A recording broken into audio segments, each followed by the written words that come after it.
So we'll move on to starting to actually model the little grey alien. So now we've got the reference images in the front and side. What we need to do is set up the eyes. So with this point-by-point modelling with a reference, we'll put in a temporary eye, and that's just something that we can model around and use as a reference really as we're modelling. So we'll use a basic sphere like so, and in this side view here I'll just use keyboard R and rotate it roughly around, so we've got this bit at the front which will represent a bit of where the iris would be. And what we'll do is we'll keep it permanently subdivided, so I'll hit it twice with C, which will give us a nice smooth eyeball like so. And then what I'll do is change the look of the object. So first of all we'll go to display and we'll change it to smooth shade like so. And that's simply because we're not going to do any modelling on this eye, it's just as a reference point, so a nice smoothed object would be useful. And then we'll go to editor and material editor. Now what we've got here is the ability to add materials to various models. So first of all we'll hit new like so, and we'll call this one eye, and we'll then change it to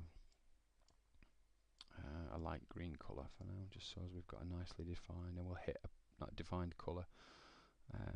We'll hit the ambient up a bit so it's nice and bright, and hit apply, and that'll give us a nice different colour. It gives a good contrast when we start modelling the alien like so. While we're doing it now, we'll just create another new material here, and we'll call this one skin. We won't apply this to anything, but this is what we'll use for the alien, and he's a grey alien, so we'll just give him a darker grey than our default colour like so. We'll apply that in a moment. Okay, so let's just close down material editor. Now the problem with point by point modelling with references is that you can't always see it. So if you're now modelling over the top of these images, quite understandably you're not going to be able to see through it. So if we click on the model and we go to display, object display mode, we can turn the eye to ghost shade mode, or we could turn it to wireframe mode. So wireframe mode would give us that.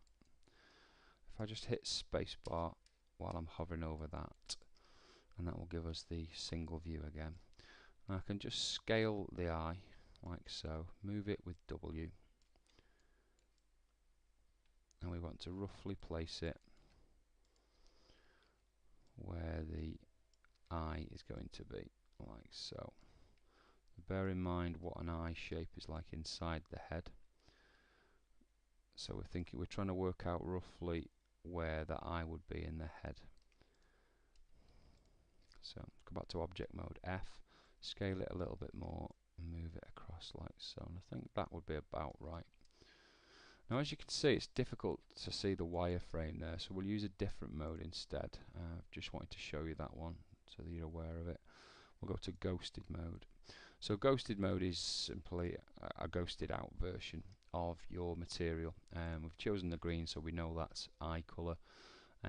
You've still got the wireframe because we've got that set on. We can take that off actually by doing display, object, hide wireframe, and then we've just got the eye shaded but ghosted, which is probably the best way to do it. So keep spacebar and we'll go back to the front, and then we've got the side right by the looks of things, so we'll just simply hit the object in front mode, and we'll just double check that it looks about right in the front mode. I'd probably say it needs to be shrunk down a little bit more, and just a tiny bit lower. Because we've shrunk it now, go back to the right view and bring it forward like so.